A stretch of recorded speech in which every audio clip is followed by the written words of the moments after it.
Okay.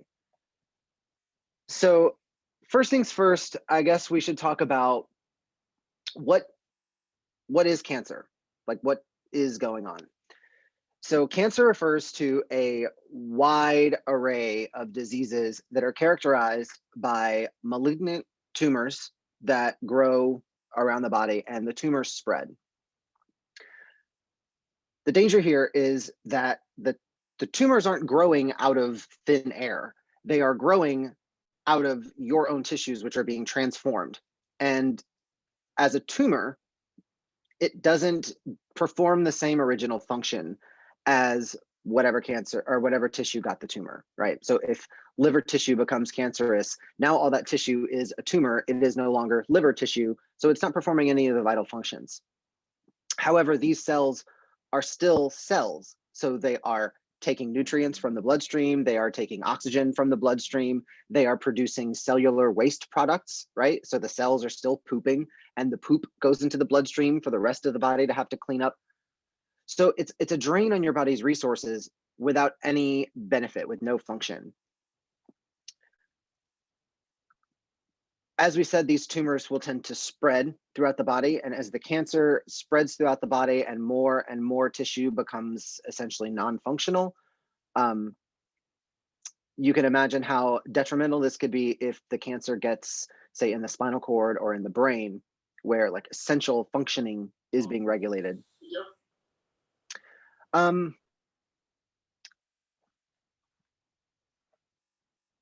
I also just think it's worth pointing out, if we didn't already know, when we say that a cancer spread, like, or we say it metastasized to other parts of the body, just to be clear, the person is not developing new forms of cancer, right? Let's say you have breast cancer and it spreads to your bone marrow.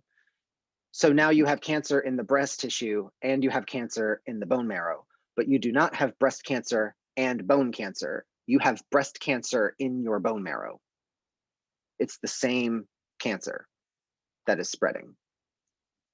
So let's think about what is actually at the root of cancer. Like, what is going on with the tumor?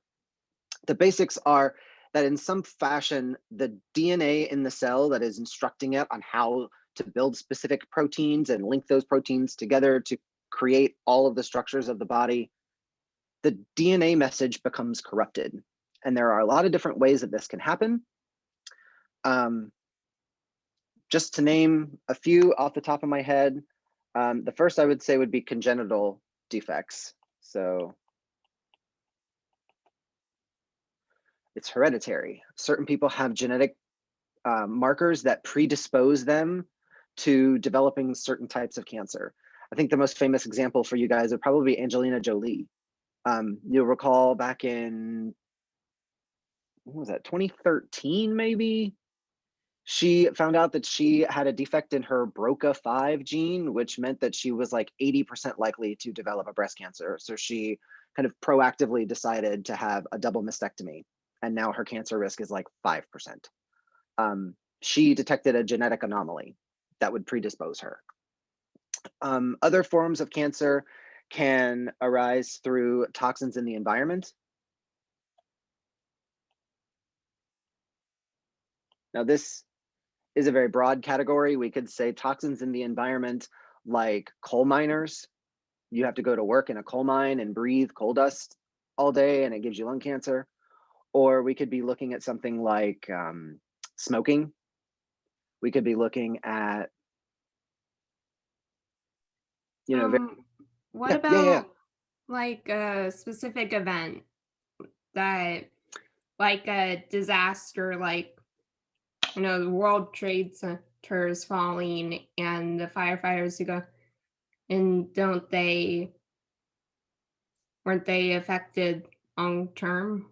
Absolutely. The like insulating material and all the bits of concrete and just the sheer amount of just dust and crap at 9/11, yeah, it Not to mention covered the a huge area of the stress. city. Oh, of course, of course. The stress only exacerbated everything, but just breathing that amount of junk into your lungs, all the asbestos that was used as insulation in that old skyscraper. I mean, that thing had been around forever. Yeah, absolutely. We also think about radiation, right? The energy of radioactivity actually knocks molecules out of place. And since your DNA is just a really long chain of molecules, radiation tends to wreak havoc on your DNA codes. So we can say environment and toxins, carcinogens, things that are, well known to cause cancer, pesticides, insecticides, herbicides, smoking, uh, you know, I have a question. yeah. My dad had testicular cancer, and he had radiation to treat the cancer. Mhm. Can he get cancer from having the radiation treatment then? Good question. I think we can safely say the answer is no, because the radiation that they receive as a treatment, number one, is it's a very precise type of radiation. They strictly control the amount of radiation that you receive and the location you receive it and how long you receive that radiation for. So when radiation used as a tool is very effective at fighting cancer, but when we talk about radiation exposure, you're usually talking about things like gamma radiation, which that's like uranium and stuff, like the radioactive stuff that comes out of the ground. That's just pure straight up radiation and not the same kind, not the same kind of radiation that they use in medical procedures and stuff. Yeah, good question. Good question though. So we've got hereditary causes, we have environmental and exposure to toxins, we have radiation. Another one is simply age, right? As you go through your life, your cells continually copy the DNA, and that new copy goes into the new cell, and then the old cell dies. So now the new cell becomes old and copies its DNA. The new cell gets the new copy. And in this way, you're creating a copy of a copy of a copy. And if you've ever had any experience with copy machines, my friends, those old Xerox machines, if you just keep copying a copy over and over, certain errors start to pop up. The image starts to become distorted. You get up with all these like weird dots all over the page, and the text gets real fuzzy. And what happens is the copy loses fidelity. It loses its accuracy to the original.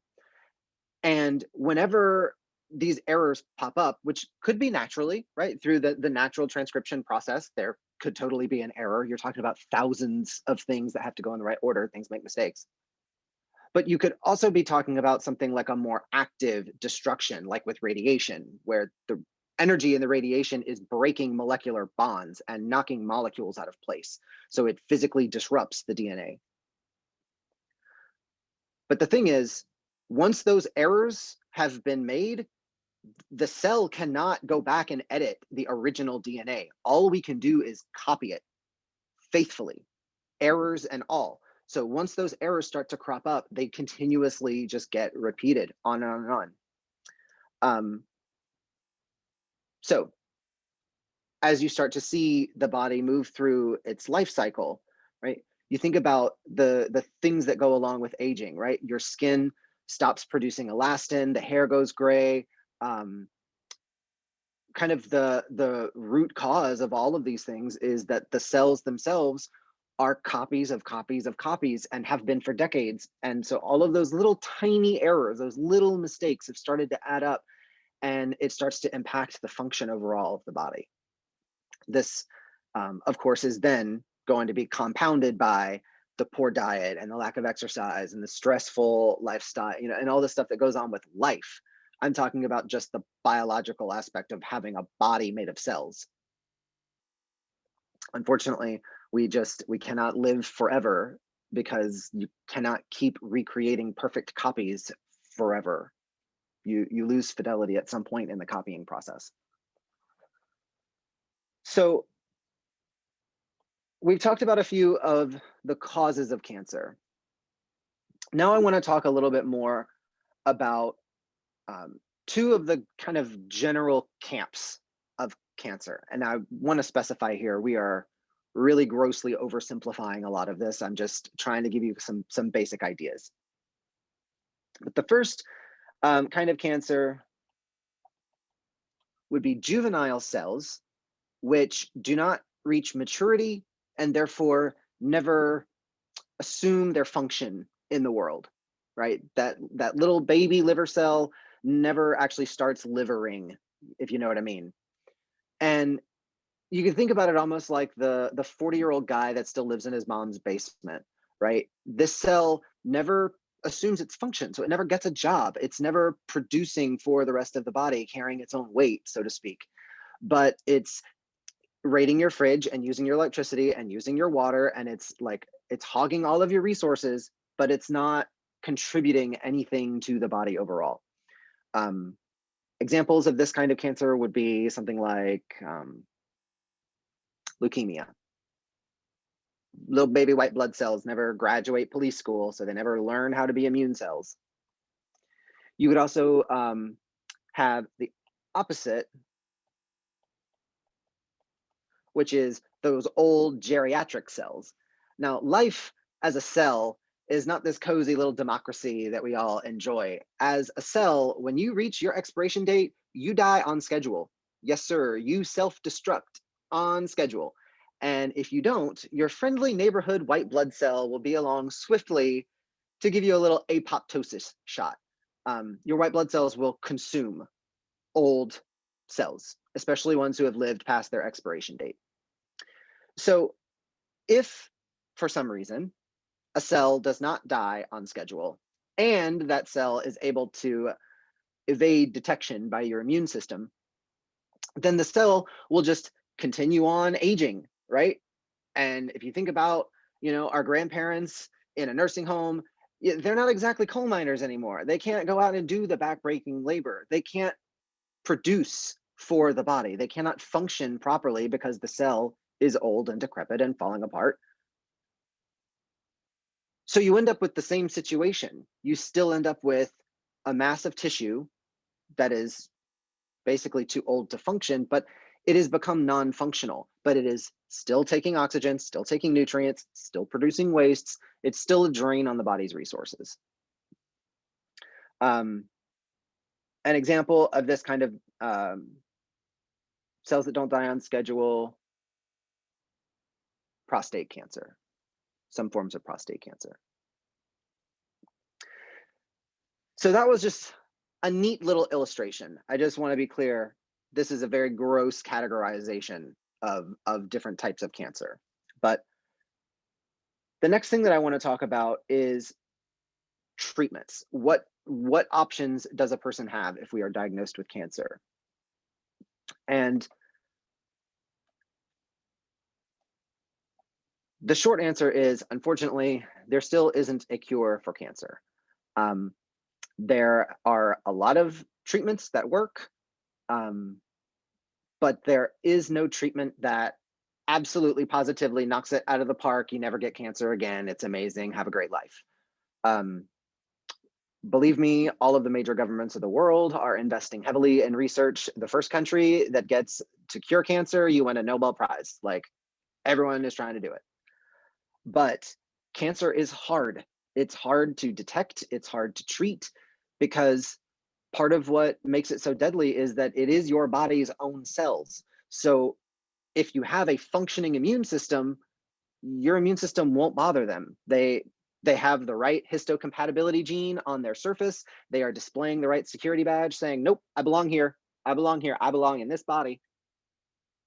And so if your immune system can't recognize that something has gone wrong within the cell, then your immune system keeps on trucking, and the cancer can continue to spread unchecked until you basically lose a certain amount of function, enough that you go into a doctor and they start running scans, and then they find out what's wrong with you, right? You lose lung function. Oh, I can't breathe. I'm short of breath. So you go to the doctor.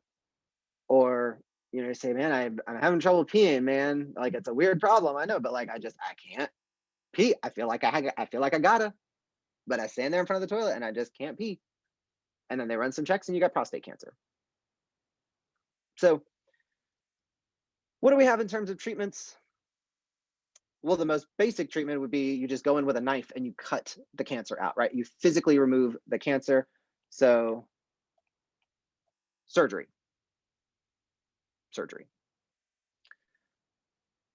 Certain kinds of cancer lend themselves to this treatment more so than others. For example, skin cancer. If you have a little skin cancer spot growing up on your skin, they will just cut that off. Done. If the tumor is, say, deep inside the brain, that might be a little trickier to get to. Also, how much of the tissue has become cancerous? Because you may just have to lose the organ altogether, right? If one of your kidneys is 90% consumed by this tumor, we may not want to cut out the tumor and leave you with a little piece of a kidney. We would probably just take the whole kidney out. Or maybe the cancer has spread and now there are multiple tumors in several places about the body. So now surgery is not such a great idea. Which leads us to the need for a more targeted approach. Radiation.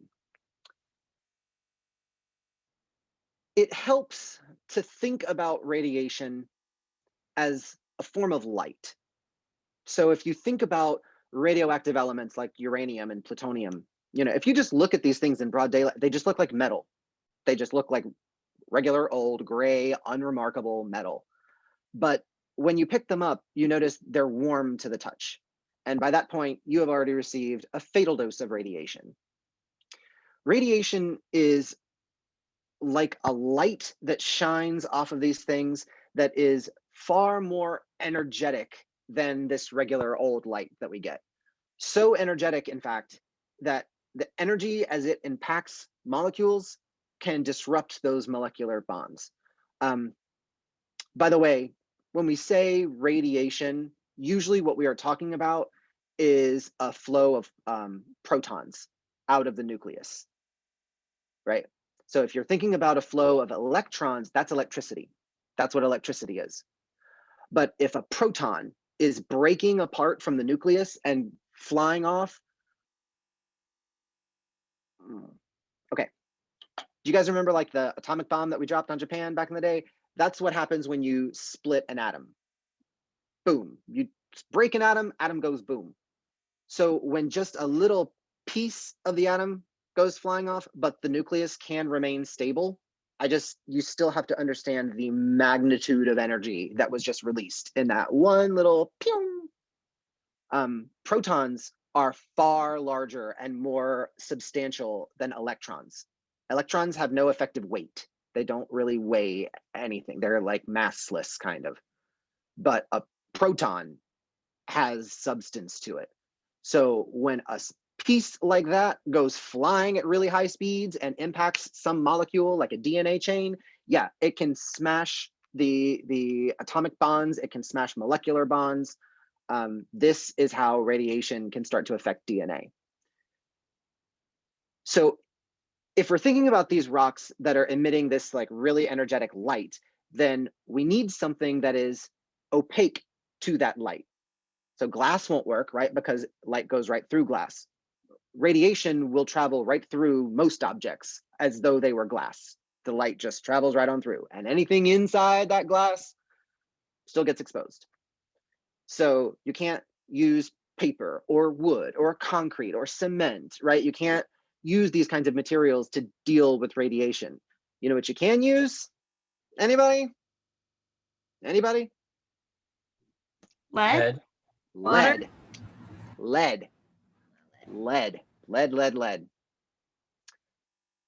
Lead is a super dense metal. If you've never picked up anything made out of lead, it just looks like normal metal, and then you pick it up and holy Christ, it is way heavier than it looks. Lead will block that light of radioactivity. So if you have a radioactive sample, you have to contain it in something made out of lead in order to safely transport it about. This kind of leads me into the story of Marie Curie, and I feel like I told the story when we did aplastic anemia. I told you all about her. So yeah, discovering radium and polonium and doing all this work with radiation. And she would just put these things in little glass jars and she'd carry them in her breast coat pocket. And they just thought it was so fancy. So yeah, radiation comes in different types, right? You've got like alpha radiation, beta radiation, gamma radiation. But think about it, you also have different types of light. You have red light and yellow light and orange light, right?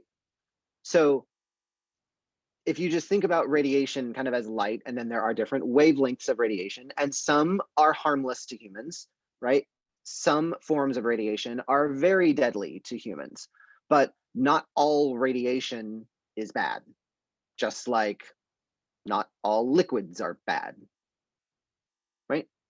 A benign form of radiation is actual light. So like when you flick on a light bulb, that is radiation coming out of there. Heat is radiation. So not all radiation is bad, but if you think about heat as a form of light, have you seen those infrared goggles that looks at you like based on how hot you are? That's what yours is, the light of heat, of body temperature. So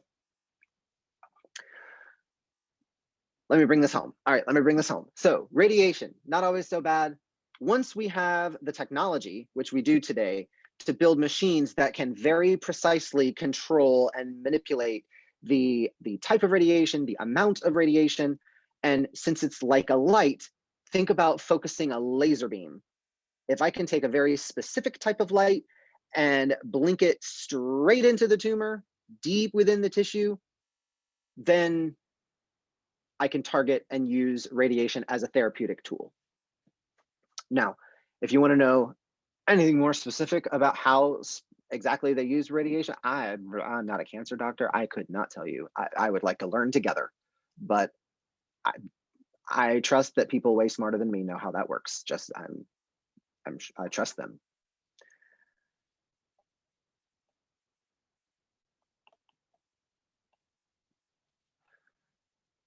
The third major kind of treatment is chemotherapy. And chemotherapy is one of the more rough ones. Chemotherapy is the one that generally makes you lose your hair. This is the one that you generally are thinking of when you think of cancer treatments. Chemotherapy can be administered in the form of pills or in the form of an IV bag. But since they have so much fluid to put in, like the drug is a liquid, so they have so much fluid to put in you, they usually just forego the IV and then just install a port. So you have like a large kind of built-in perma IV that you just walk around with for months and months at a time.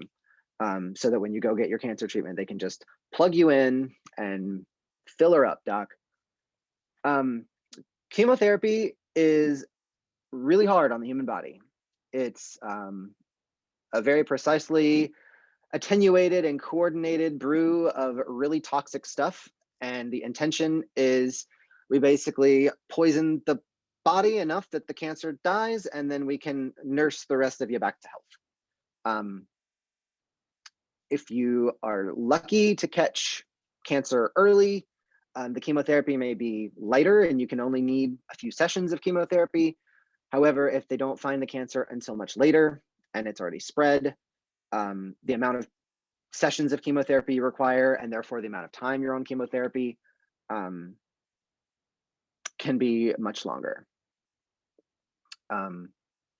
I personally have a friend currently who is going through breast cancer, and she is getting she's getting chemotherapy every third Thursday. So she'll go, she skips 3 Thursdays, and then she goes back. And when she goes, it is like an 8-hour ordeal. Like she is there for 8 hours, just like getting chemotherapy, getting drugs.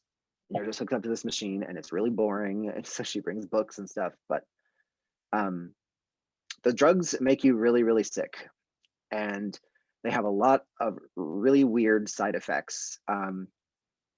One of the worst that she complained about was bone pain, which she described as it just felt like her bones were on fire, and like not her muscles. It was like deep in the core of like her bones. She lost her sense of taste. So all of her favorite foods now taste like mush. Of course, she's super tired all the time, and then she can't sleep, so she's just exhausted and can't sleep all the time. She's losing her hair, she's losing her eyelashes, so her eyes are watering a lot. She lost her nose hairs, so she gets like crusty little, just like little snot crusties all the time. Like her nose, she's constantly having to wipe her nose. It's just, it's terrible.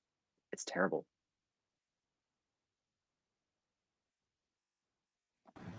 Does chemotherapy, does that hurt? Like, is it painful? Chemotherapy itself isn't painful. It's drugs. So it's pills or like I said, like an injection, but it goes into a port. But yeah, chemotherapy is just drugs. It's the side effects of the, like, getting the drug doesn't hurt, but then you go home and for the next 3 weeks you're recovering from, I mean, it's the side effects is what it is. Radiation has side effects too. Don't get me wrong. I mean, yeah, radiation, awesome tool, but radiation still is terrible to go through. And you said radiation's not painful? I don't think getting the radiation treatment is painful. I think, again, it's after the treatment, as the tissue starts to heal, that becomes painful. So my dad got radiation in the 90s, and I'm sure it's gotten a little bit better since then, but he did say that it was a little bit like getting a sunburn in the area. Like it was a little bit like painful like that, but it didn't last long. He did have, he got ulcerative colitis as a side effect from it though. He made a good recovery and everything. All good. Yeah, he's been cancer free for over 20 years now. So yes, cancer sucks. Gosh, I know so many people who have had cancer. My high school Spanish teacher was this little old white lady. And she got cancer, so she was out when I first got to high school, but then she came back after getting cancer treatments. And she wore the wackiest wigs, and she would have a new one every day. Like she had a Lucille Ball wig, and then she had like a long black Cher wig. And then the next day she had this like Rasta cap with long dreads. And she's this little old white lady, and she was hilarious. And she just had the best like upbeat attitude about it, but it was horrific for her. It was horrific. It was a terrible thing that she had to go through.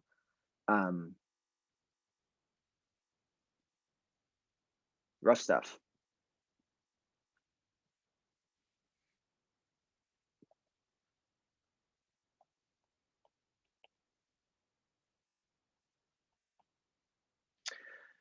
So surgery, radiation, and chemotherapy, those are the options that Western medicine gives us.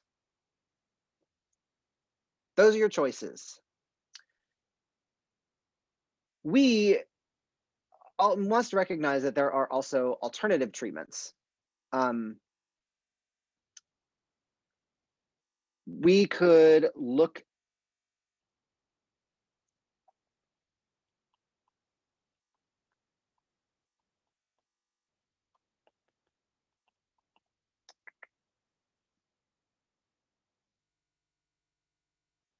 So the top 3 that come to mind when thinking about alternatives, I would say would be traditional Chinese medicine, which 3 little letters. Whew, you just said a mouthful.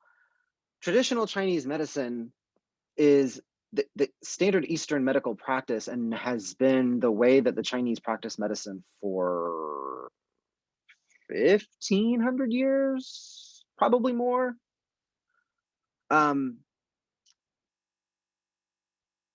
The foundational philosophy of Chinese medicine is based in 5-element theory. It is based on concepts of yin yang. It is based on the identification of correspondences between these kinds of things, between organs and their function, and between changes in the environment, such as diet or I don't want to say just diet, but at the root of all of it is disease is a manifestation of the disruption of the flow of qi, which is the life energy that circulates in distinct vessels around the body. And these vessels are associated, again, noting the associations, they are associated with particular organs, as well as those organs will then be associated with particular seasons and tastes and smells and elements. And ultimately, any kind of disease is simply you're manifesting some kind of disruption in the flow of the qi. So Chinese medicine aims to use those associations to treat the illnesses that we see the symptoms of by treating the imbalances in the body. That is a poor summary of an ancient medical practice, and I'm sorry for it. Traditional Chinese medicine will incorporate several different kinds of healing practices. Herbs are probably the most common. Acupuncture, acupressure, probably very well-known forms of massage like Tui Na, push-pull, Tui Na massage. Gosh, and I'm not a traditional Chinese practitioner, so I can point you in the right direction. But Chinese medicine is going to look at the balance of the elements within your body. They will try to make dietary changes. They will try to make other types of environmental changes to change the way that the energy is flowing within the body. And the hope is that if we can restore the balance, then the flow will be restored and the symptoms will resolve. Ayurvedic medicine is another ancient healing practice that hails from India. Ayurvedic medicine also takes a very holistic view. It's usually noted in Ayurvedic sessions, they will look at your tongue, like you have to and they look all at your tongue, noting little details about it. Is it coated? Is it fuzzy? Look at all these things. They'll ask you about your bowel movements. I mean, they want to know all kinds of stuff about what's going on with your body. But the Ayurvedic system has been in use in India again for like over 1,000 years. It's just been the way that they do health medicine, herbal remedies, things of that nature. Another way that people are treating their cancer kind of alternatively is through radical changes in their diet. And again, that is an extremely broad category. We could talk about all the people who swear they beat cancer because they went vegan. And those people are out there and they beat cancer and they went vegan.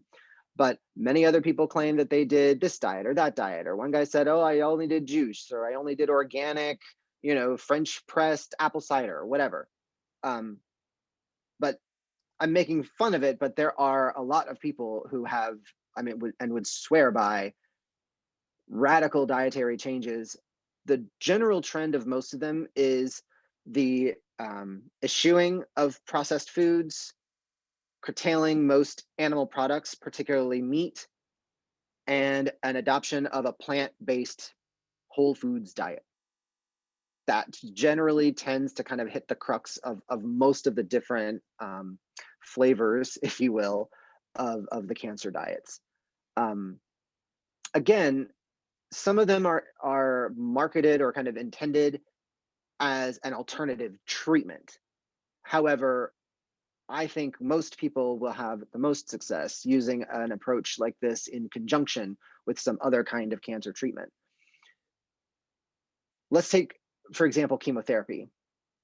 We said that the general idea of chemotherapy is that we just slowly poison you until we get the tumor, and then we nurse you back to health. Well, if you've already been brought down to the bottom, then as you're being nursed back to health, it would only make sense to provide your body with the richest, most nutritious fuel that it could, since it's literally having to like rebuild ground zero. So I certainly think that diet absolutely plays a role. I also think that, I mean, wouldn't most people benefit from cutting out most processed foods? I mean, don't you think we could do without the Cheetos and the Coca-Colas and the Lunchables? I mean, just eating actual food, like actual vegetables and plant matter, and making those the basis of the diet, is bound to have amazing medical benefits, just aside from all the other cosmetic stuff. But I certainly think that the general approach, even in Western medicine, even in oncology wards, if you're talking to cancer doctors, they will tell you which one of their three options is going to be their recommendation for you, right? Where they recommend surgery or chemo or radiation. But a lot of physicians are coming around to the fact that, people will use alternative medicine. So they, will recommend you go see an alternative practitioner. Especially for cancer, people will be referred to Chinese medical practitioners. They'll be referred to dietitians. They'll be referred to, any number of people who could offer any kind of relief or support, even if the support is palliative, even if the support is, just that the person feels better and it lessens their pain and it lessens the loneliness that goes through a cancer treatment. But they're recommending this kind of stuff more and more. We just got recommended acupuncture by our neurologist. True story. There's a documentary called Fantastic Fungi on Netflix, I think.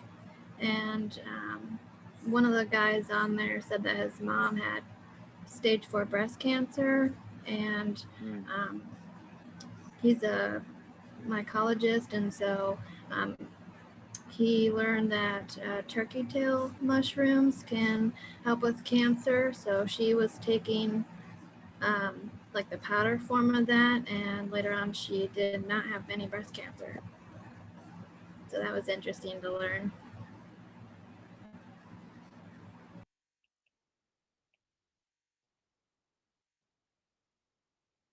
Turkey tail mushrooms. There we go. And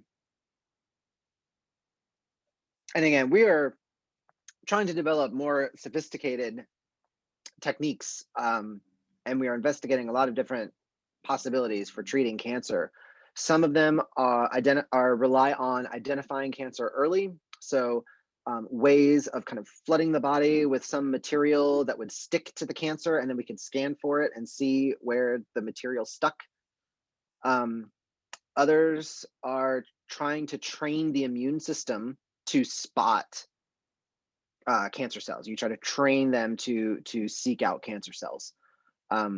There's been some promise with those kinds of things, but they're still not ready yet. We've basically got like a proof of concept thing, like, okay, this, in theory, this thing is possible. Like we can kind of train them to do stuff. But let me think what else. So as far as massage therapy goes, the primary issue with massage for cancer patients most of the time is not the cancer itself. There is very little that you can do to make the cancer worse or make the cancer better. Most of the time, what we are going to be called in for is palliative support, which means just make them feel better, right? Relieve anxiety, relieve frustration, pain relief, things like that. And then control of side effects. The side effects of most of these cancer treatments are really bad.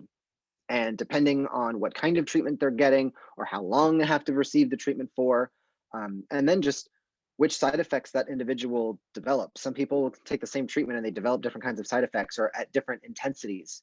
So the first thing I think we should really stress is that massage is well indicated for the treatment of the pain and the emotional distress that comes with cancer. There is a lot of research that shows people responded better to, as far as pain relief. They reported better pain relief after massage than after being administered NSAIDs. but again, there's a lot to consider. There's a lot of variables in regards to treatment. There's a lot of variables in regards to the kind of cancer that they're battling. So we want to consult with their healthcare provider or their oncologist. At the very minimum, I would like a note from him specifying, what I can and can't do. Oncologists write notes like that all the time. It's pretty standard. But I want to have some communication with the oncologist so that I can get, as a professional, a sense of what's going on. If we know that they have a tumor, we would avoid the tumor location. That was a local contraindication. Naturally, we would avoid areas of local irritation. So chemotherapy can sometimes create burns on the skin. They could be developing infections on the skin if they just had surgery, right? Remember, guys, anything that looks gross and it looks like something you don't want to touch, it's probably contraindicated and you shouldn't touch it anyway. Burns, infections, surgical wounds. You may need to schedule shorter sessions since they can be a little fatigued. But again, that's just a precaution. Just talk to the client, base everything off the client's capabilities. And then based on their symptoms, I would just be well-versed in different types of positioning. I would make sure that I'm really good with sideline massage. I would make sure that I'm comfortable massaging with them, like really, really propped up on pillows. Just really be comfortable massaging them in a variety of different positions. So we want to use massage to manage edema. And one of the most common modalities of massage used in cancer treatment is lymphatic drainage massage. For those of us who have not heard about or heard much about lymphatic drainage, it's a specialized form of massage that aims at sparking fluid uptake into the lymphatic vessels. Since the lymphatic vessels themselves are very small and most of them are found very close to the skin, lymphatic drainage massage uses an extremely light pressure. Like think about, hold out your forearm and just move your skin around just to kind of get a sense of it. But what I want you to do is like just move the very tippy top layer of skin, like just the tippy top. You're using a very, very light pressure, very light pressure. It's very soothing. It is very rhythmic. There's a particular pattern in the way that you apply the massage strokes, but this very, very gentle, very rhythmic pressure, almost like you're being petted. It is very soothing and very relaxing. We use this kind of massage, like I said, in order to trigger fluid uptake into the lymphatic system. So if they have edema, that's the fluid you're trying to uptake. So if they are having any GI issues, a lot of treatments can cause nausea or constipation or horrible abdominal cramping. If they've got anything abdominal going on, you may need to avoid abdominal massage. There is special cancer training available to massage therapists who are working with cancer patients. These would be continuing education courses. If this is something you are interested in, it is a very special calling to work with cancer patients. I did not write this PowerPoint, full disclosure. I do not know who Brittany is. So take it for what it's worth. But I am pretty certain OSM has a cancer class, massage for people with cancer or cancer considerations, something along those lines. But it's definitely worth it if this is your thing. So once someone is out of the woods, they're a cancer survivor, they're in remission, no more treatments, no more cancer, we're all good. Generally, massage is also all good. They may have lingering side effects. They may have lingering functional limitations, right? If you had to cut through a leg muscle to get to the bone tumor, that leg muscle is probably going to be weak for like a really long time. So their, cross-country career is over. But but generally speaking, they can return to like normal, healthy, productive lives as long as you're not like an Olympic class athlete. Sorry. Being a cancer survivor by itself, no contraindications for massage. Cancer's gone, treatments are over with, it's done, it's behind them. Major considerations are the lasting effects of the treatments on their organ systems. You know, radiation could have destroyed parts of their organs. They may have had parts of their lung removed. They may have surgical scarring, you know, and surgical related issues to muscles. But in particular, what we're really focused on are like cardiovascular function. Is their heart beating properly? Heart is fine and everything. So I can perform circulatory massage. I can maybe use firm pressure that might increase their heart rate, having to endure firm pressure a little bit. Edema. So I could use lymphatic drainage massage to help reduce edema. Lymph node removal. That is also another one for lymphatic drainage. This is one that occurs very, very frequently with breast cancer patients, guys. So in the breast tissue, there is not just like milk glands and fat. There are a lot of lymph vessels and lymph nodes in the area. So with breast cancer, if the solution is a mastectomy, they do a surgical removal of the breast tissue and they just cut it off. And you lose all of the lymph tissue as well. So for this area of the body, all of this interstitial fluid has no vessels to drain into. There are no lymph nodes to process that lymph. So the fluid starts to build in the area and they start to develop fluid swelling on the chest. And this is rather common. Massage therapists come in and treat using lymphatic drainage massage. And again, using that very light pressure with these very rhythmic strokes that again are applied in a direction, like a very intentional direction. We collect all of the fluid in the chest and we migrate it into the lymph nodes in the underarm. And that way the lymph gets processed, it's back in the lymphatic system, it goes on about that cycle, and the fluid swelling in the chest is reduced. It's really cool stuff. Another consideration are surgical scars. Some of them, one in particular, uterine cancer or ovarian cancer may necessitate an ovohysterectomy. So they essentially perform the surgery that they would do for a cesarean section. They cut through all of your abdominal muscles, all your peritoneum, the greater omentum, all of the different layers of tissue that exist between the outside world and the uterus. And then instead of just taking the baby, they just take the uterus and everything, and then they stitch you all back up. That kind of surgery and any kind of deep surgery leaves deep abdominal scarring, which will seal up the wound for sure, but scar tissue isn't like other types of tissue, right? You guys remember Anatomy 101? Different types of tissue. We talked about like epithelial and muscle and nerve and connective. Those are the four main types, right? And each one of the types has like a special superpower. Your nerve tissue can send messages. Your muscle tissue can shorten and lengthen on command. Connective tissue connects stuff like blood and bone, and it's super cool, and fascia. But when your body becomes damaged, the body repairs itself with scar tissue. And scar tissue is awesome. But scar tissue is primarily collagen. And collagen is super duper strong, but it's not super duper flexible. And it's definitely not a muscle. So collagen fibers cannot contract and lengthen on command. They cannot send signals along their nerve fibers like nerve tissue can.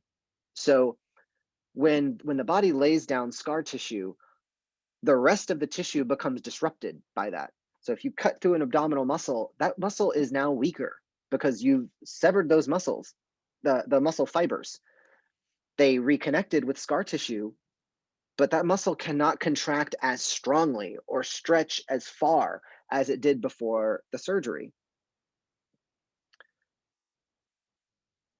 One of the more effective massage techniques to deal with scars lies in myofascial massage.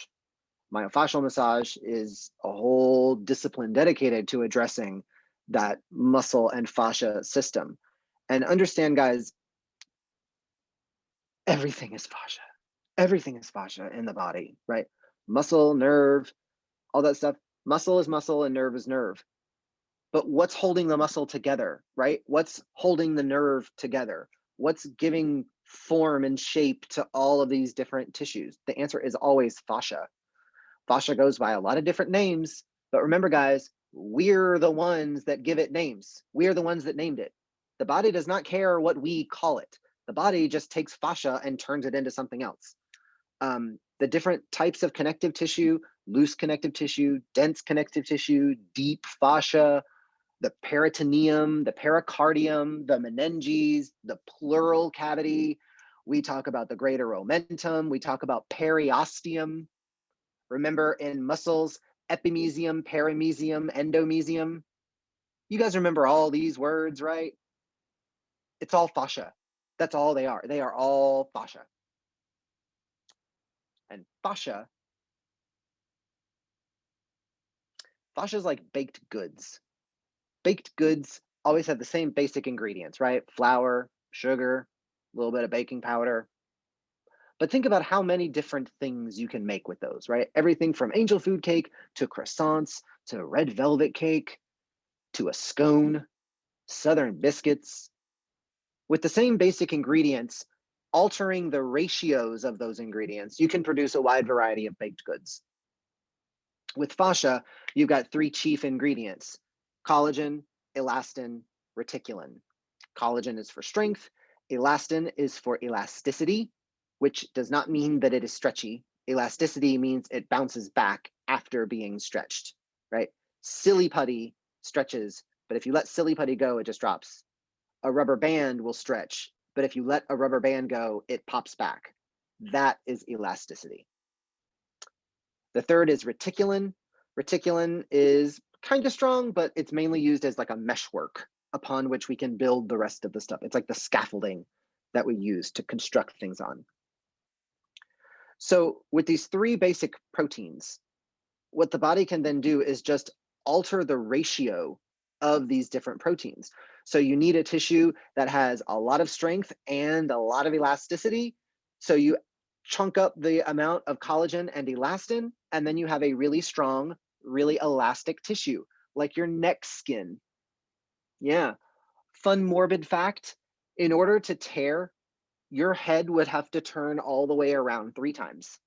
Your neck tissue is that stretchy. Well, your neck skin is that stretchy.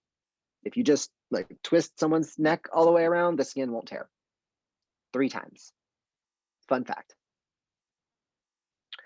If you need tissue that is less stretchy, but like way stronger, right?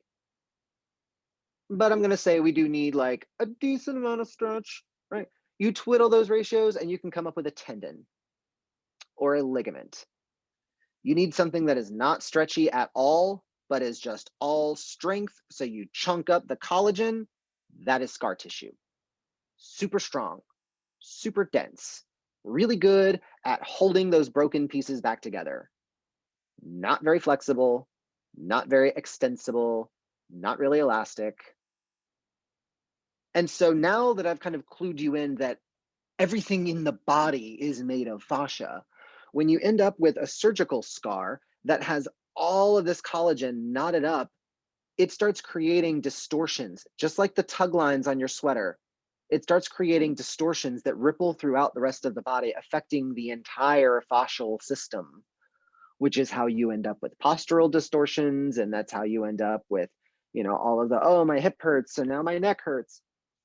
Where was I going with this? Myofascial massage. Myofascial massage is the kind of massage that targets that kind of system, that is manipulating the tissue in a way that we affect that system of the deep penetrating fascia.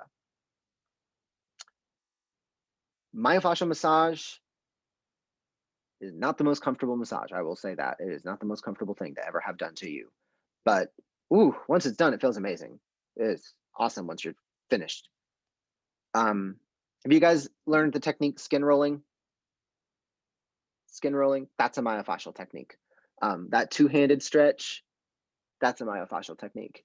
But the deal with that two-handed stretch is you go in dry, so you are pulling the skin, and you hold that and you just sink. Just hold it, man. You hold that thing for like a solid 3 or 4 minutes, which is a long time to sit there and hold that stretch, mind you. But it just pulls and melts the fascia. That's the intention. So massage considerations.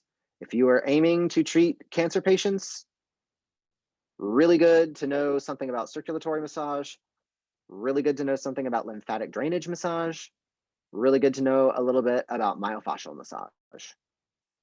You'd be pretty well positioned in the massage cancer world.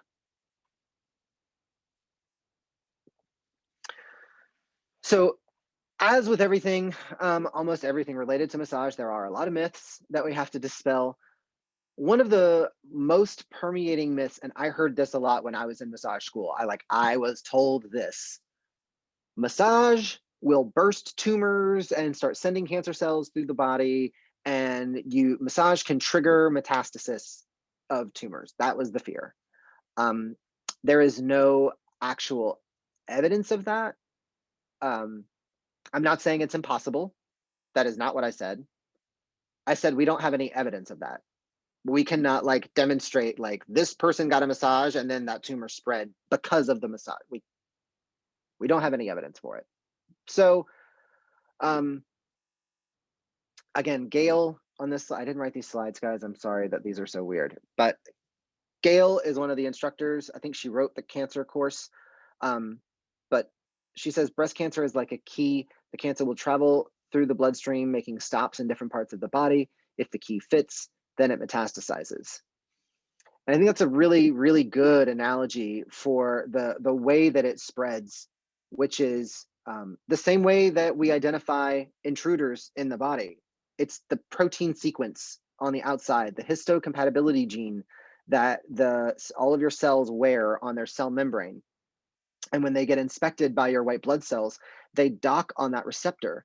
And if it's accepted, then you belong here. But if it's not accepted, then you don't have the right ID badge. You do not belong to this body, and the immune system will go ham. You don't live in the body of another person without suffering the immune response, right? You don't get to be a fugitive and hang out with the cops. It doesn't work that way.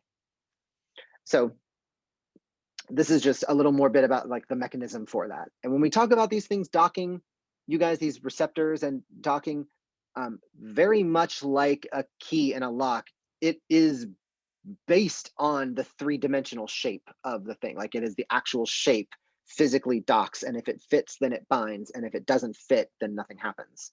The shape is ridiculous and stupid and complicated. Like, don't even ask me how they make sense of it. Have you guys ever seen pictures of protein? Like, do you guys know what a protein looks like? Okay, let me show you this real quick, and then you'll be glad that we are not studying molecular biology. When we talk about protein shapes,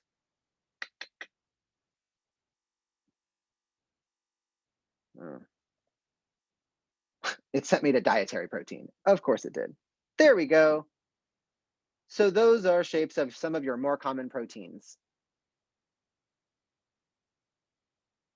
Doesn't that look just awful? I really would not want to have to learn. There's a good one too.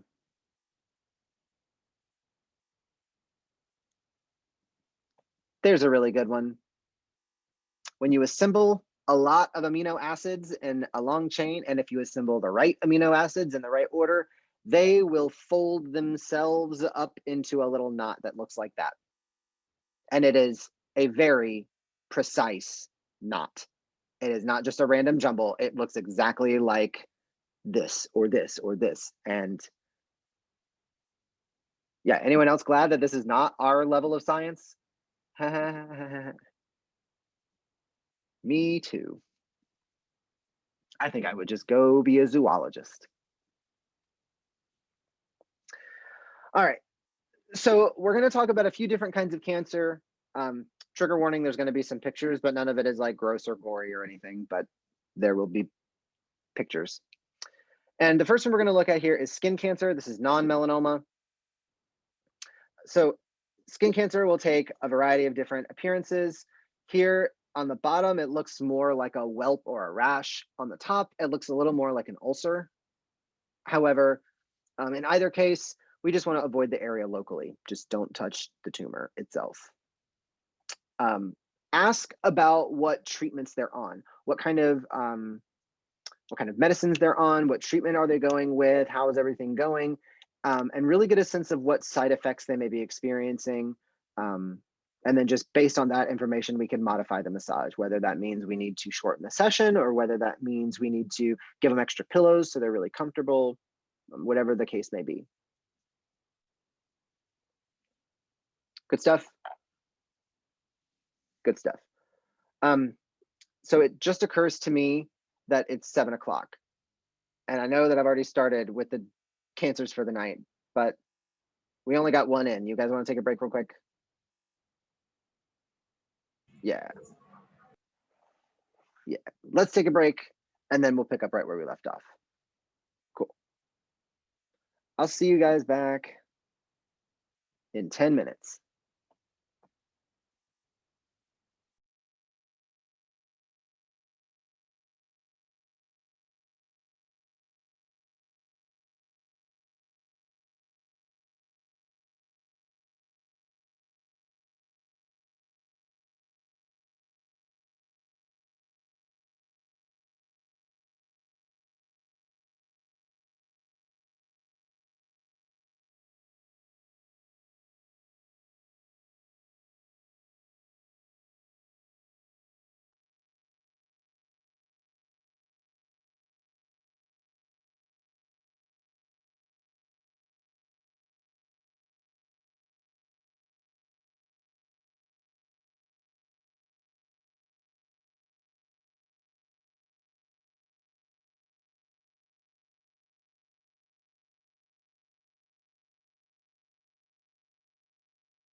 So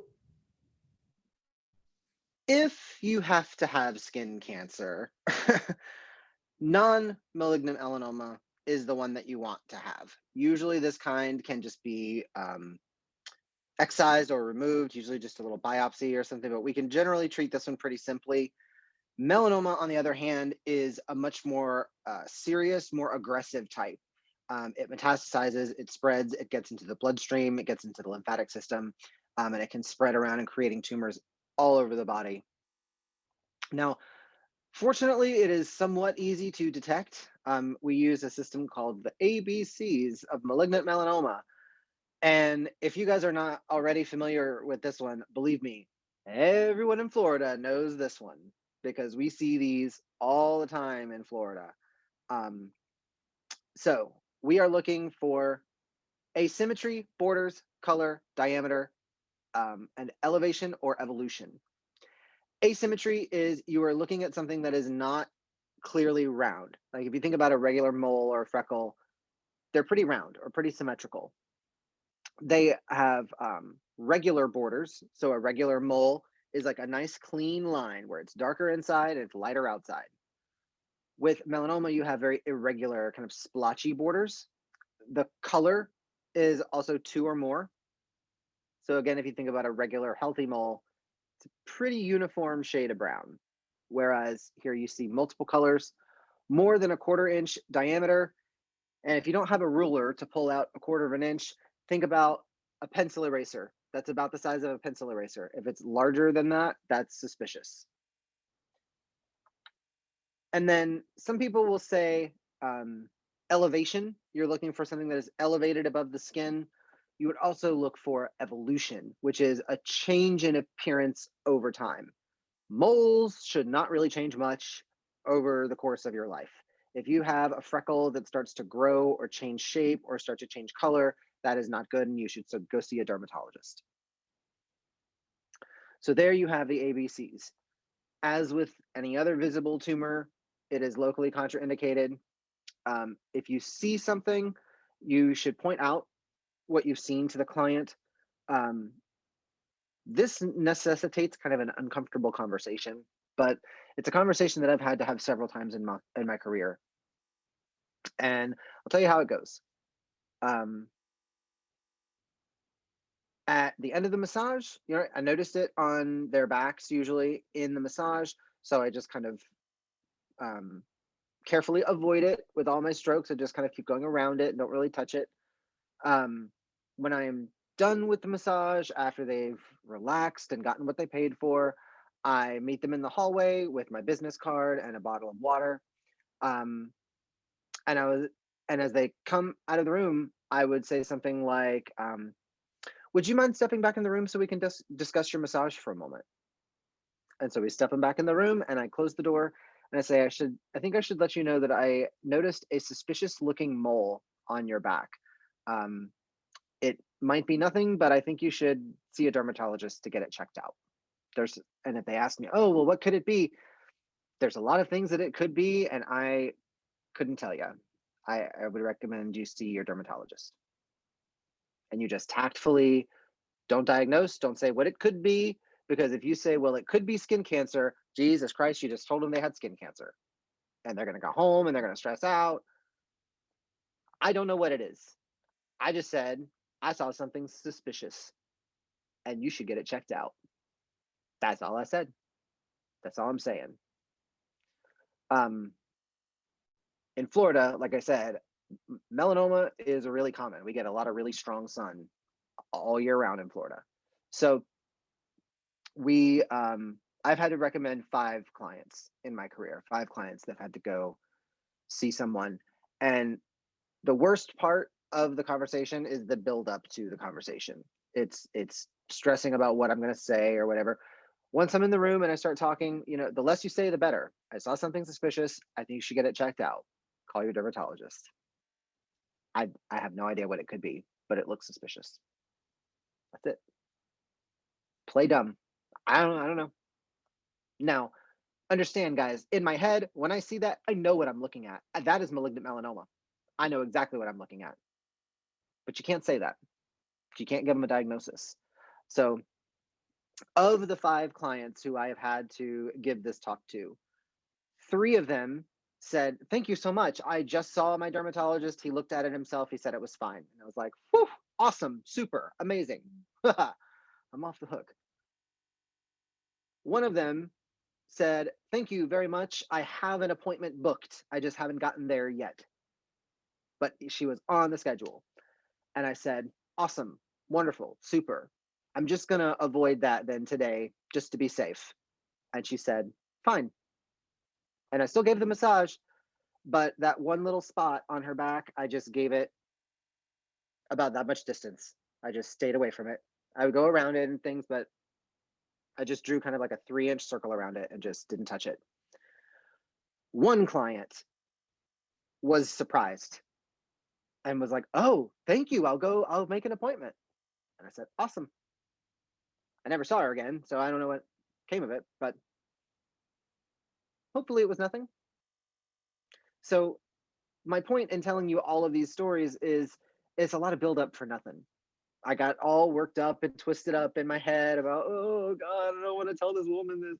But number one, I'm not telling her anything other than you should make a dermatology appointment. That's it. And 4 out of 5, they already knew about it or already had an appointment. It was no big deal. So I was stressing out for nothing. But we've got to make sure that we're prepared to have these kinds of conversations, as well as understand there is only so much of a conversation you are required to have. I mean, when you are not being asked to tell somebody that they have cancer. You are saying, "I saw something suspicious," and everybody say it at home. "I saw something suspicious, and you should see a dermatologist." "I saw a suspicious-looking mole." There you go. Good stuff. Good stuff.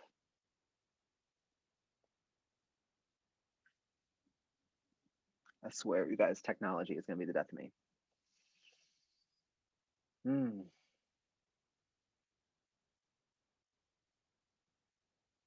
There we go. All right.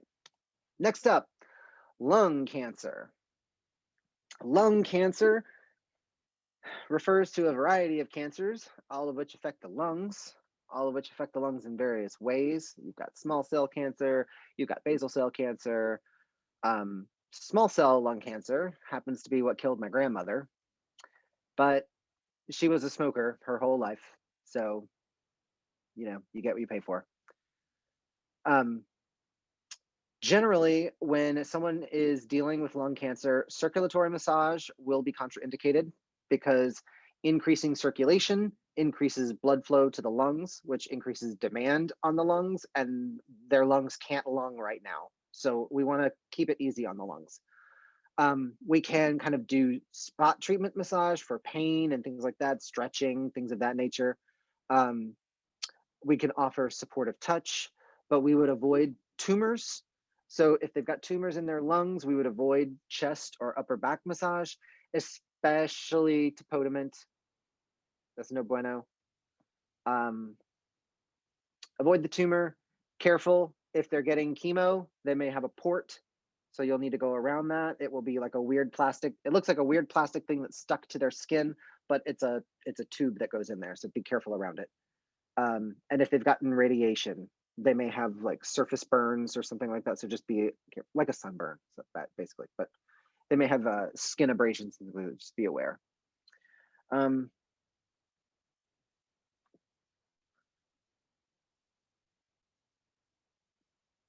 Breast cancer. So with breast cancer, since there are so many lymph nodes with breast cancer, this is why this one tends to be so serious, because it very easily catches a ride through the lymphatic system.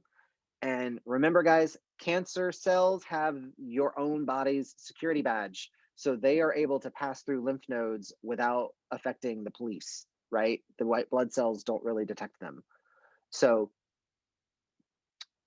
breast cancer is able sometimes to spread very quickly and very far throughout the body before you catch on that you've developed cancer. That's what happened to my friend. By the time she got diagnosed, she was already stage 4. It's in her hip bones, it's in her femurs, it's in her spine. Like, she's got breast cancer like all over her. She's going to be having chemotherapy till like November. Like, bad. It's bad. So with breast cancer, it's going to depend on exactly what stage of cancer they are in, because again, it may be a simple, small little incision and they take out a lump and that's that. But then again, the doctors will do tests and they'll know how serious it is. If they've had a mastectomy or other lymph node removal, you may need to be aware of that. You may need to employ some lymphatic drainage techniques to help reduce the edema. But other than that, as far as like sites of contraindication, well, if they have breast cancer, so the breasts are contraindicated. But other than that, it just depends on whether the cancer has spread. If it has spread anywhere, then those areas would be off limits. But if you remember the rule that we don't touch a tumor, any area where a tumor is present, that region will be contraindicated. Cervical cancer, cancer of the cervix. With advanced cancer protocols apply. I do not understand what that means. So if you're confused, so am I. I don't know what cancer protocols he's referring to, other than the regular cancer protocols that we would deal with. Palliative care, pain, compassionate touch, you know, maybe gently ease circulation if that's okay with their cancer, but no tumor work. We do not massage the cervix. We do not massage anything attached to the cervix. So I don't think that should be an issue. And don't stretch the tumor. Does it maybe just mean that with advanced cancer, you know, we always are going to be concerned about circulatory massage because their blood is going to be changed, or would that, yeah, because there would be things in their blood that we would be circulating, right?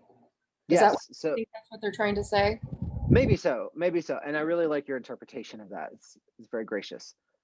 Yeah, if they've got chemotherapy, then it's in their bloodstream being circulated. So if they're going through chemotherapy, circulatory massage may be completely contraindicated. I mean, they may not be able to get massage at all if they're undergoing certain kinds of treatment. Well, and if there's a lot of poop and low on platelets and a lot of poop and stuff in their blood system, you don't want to spread it around, right? Correct.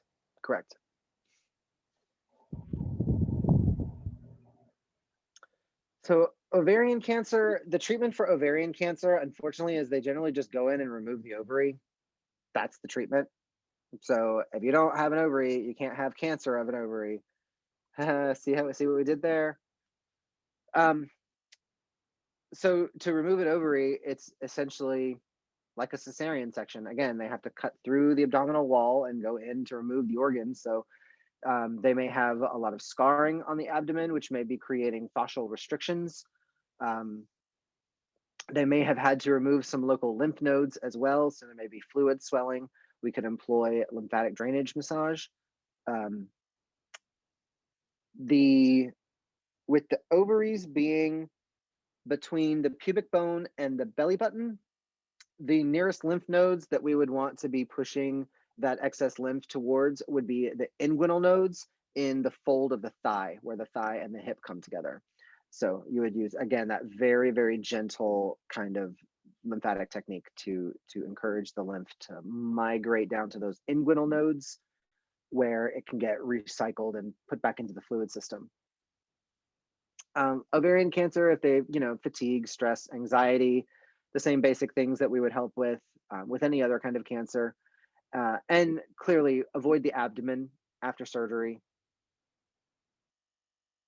The slide says until you obtain clearance from the healthcare provider. Rule of thumb after surgery, before you start massaging it, is 6 to 8 weeks.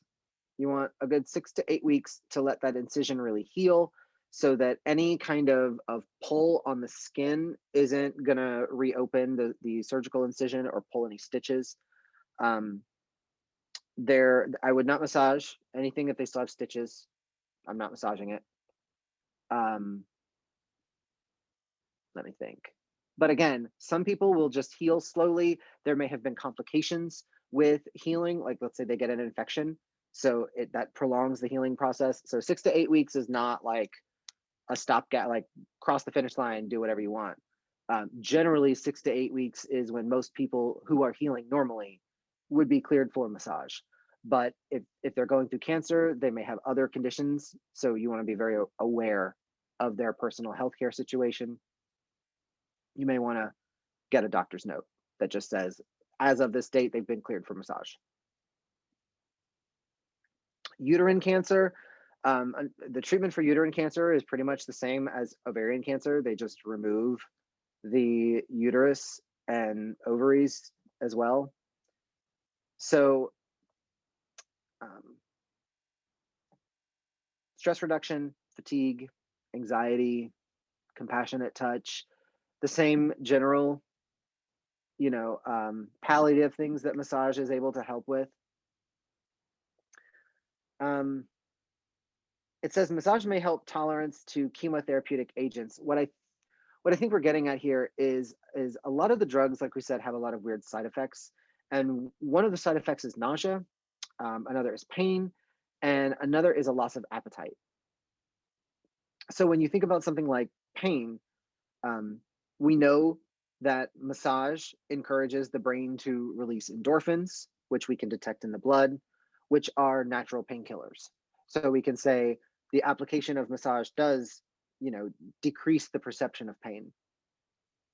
But we're, working alongside other modalities as well. Like, what's another thing that's very popular for cancer patients who are undergoing chemotherapy, who lose their appetites and still need to eat? Cannabis. They take cannabis and they have an appetite. So,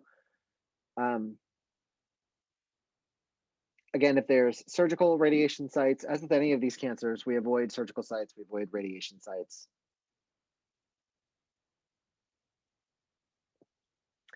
Now, prostate cancer, which is something I really do not want to have to get biopsied, looking at the needle on this picture. With prostate cancer, massage generally will be fine. You just want to be watchful for those side effects of the cancer treatments.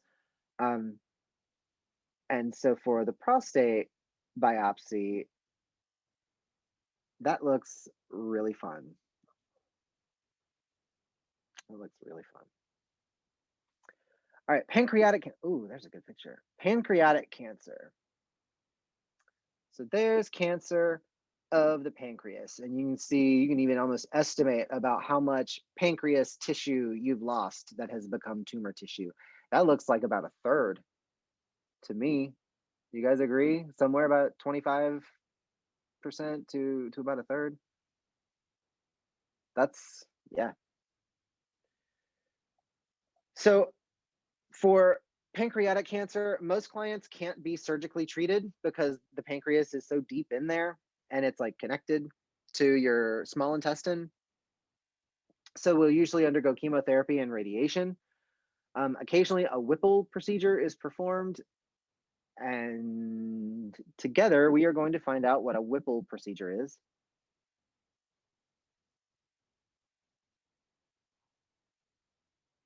A Whipple procedure, known as a pancreatic duodenectomy, is a complex operation to remove the head of the pancreas, the first part of the small intestine, the gallbladder, and the bile duct. Whew.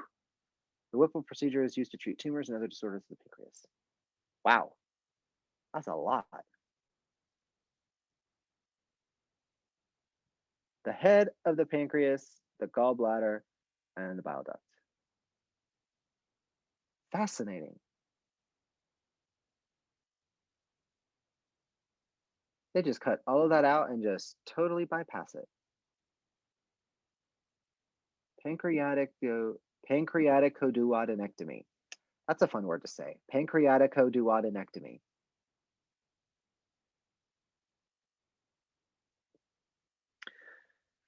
So massage should be focused on the tolerance of the client. They may or may not want to be touched.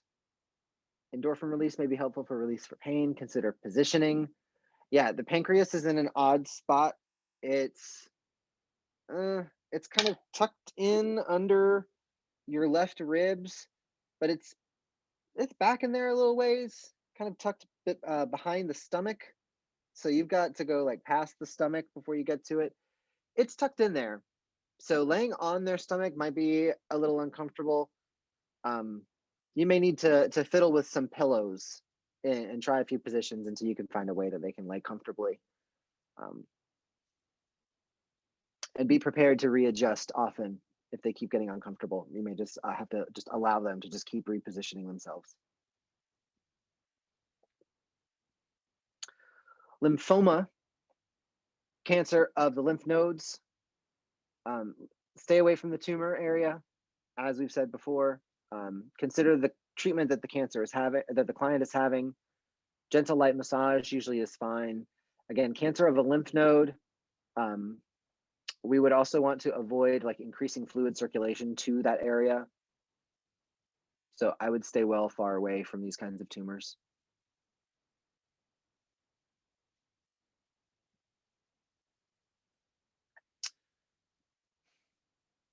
Let me just kind of clarify that, what I mean to say. I realize I kind of left that.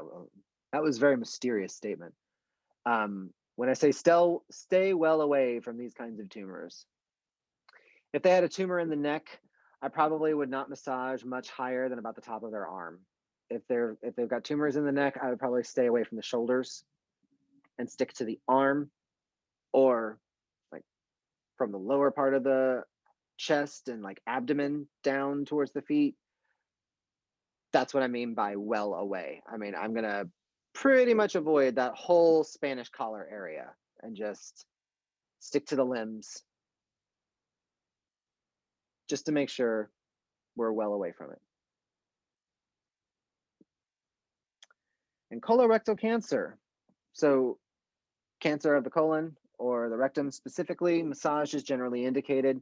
We would avoid local massage. So yeah, abdominal massage, probably not the best idea.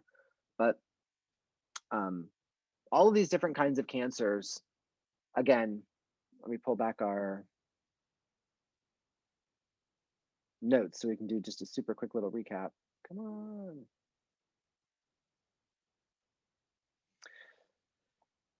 So what makes a cancer is the kind of tissue that has become cancerous.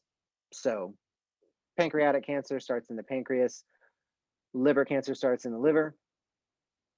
Cancers generally come about either through hereditary means or from exposure to toxins in the environment or toxic behaviors, like smoking or eating lots and lots of junk food.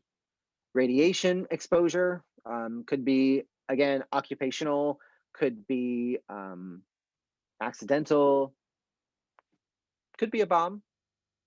It could have been a bomb. Could have been a bomb. And age, just the predilection to cancer just goes up as people age. So the super, super duper, incredibly simplistic basic idea of cancer is you've got baby cells that don't mature or old cells that do not die on schedule. And either way, these cells do not become functional, or they lose function, so they become non-functional, but they are still a drain on your resources. And as more and more of the tissue becomes tumor, you start losing more and more function, and this becomes a really big problem. The basic ways that we generally treat it are surgery, radiation, or chemotherapy. Chemotherapy is drugs, pills, injections, things like that's what it looks like. When you look at someone getting chemotherapy, it just looks like a IV bag going into their chest and like a wad of pills that they've got to take. That's chemotherapy. It's not very exciting. Surgery is probably the most exciting because that's when you get to see lots of really cool medical stuff. But with surgery, only certain kinds of cancer really lend themselves to being treated with surgery. More superficial tumors are cancers that have not really spread very far. Cancers that are not like encased in a bony skull, but other types of tumors can be better treated with radiation because radiation can be targeted deep within the body. Chemotherapy is more of kind of more just like a carpet bombing technique where we're just going to poison everything and we'll poison you enough until the cancer dies, and then we'll bring you back to health. We also treat cancer with alternative methods. Traditional Chinese medicine is often used in conjunction with herbalism, acupuncture,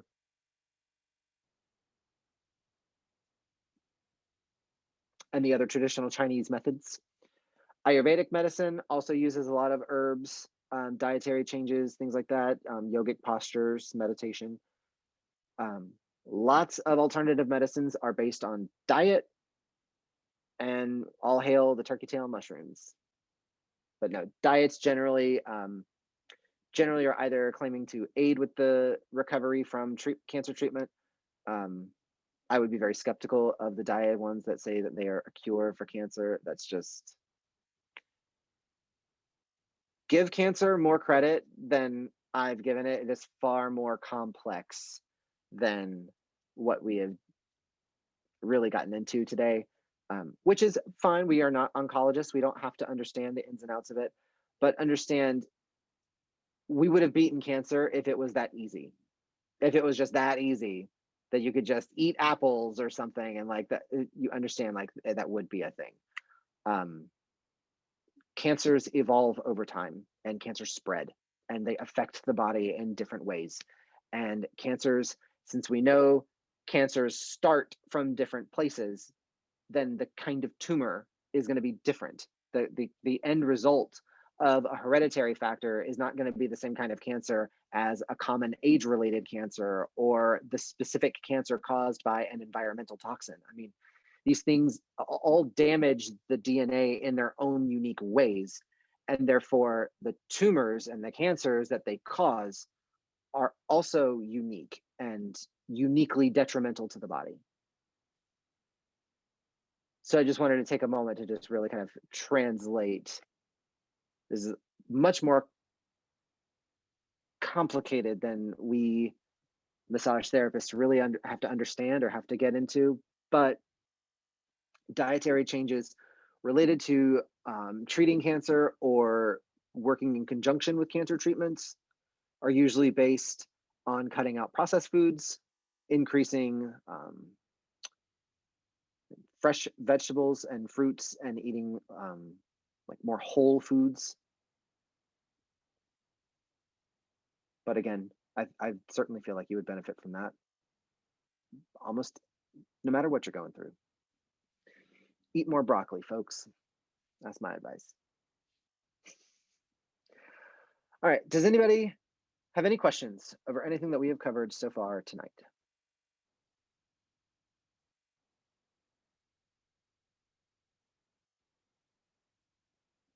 What about you? Yeah, you.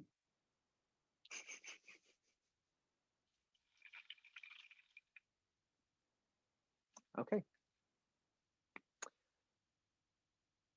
Well, guys, this has been Pathology 2 on a Tuesday night. Can you stick around for a second after? Absolutely. Okay. Absolutely.